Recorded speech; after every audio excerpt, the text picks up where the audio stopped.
मानहियो जान से छोड़बो नहीं आसान से मरलो पछीन के ले अइबो भगवान से।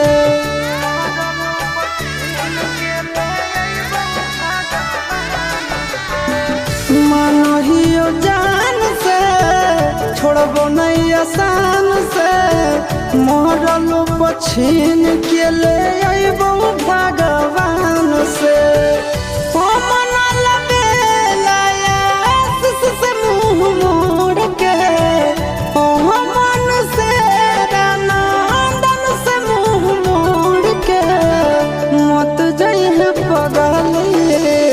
पगला के छोड़ के मत जाइए पगला के छोड़ के।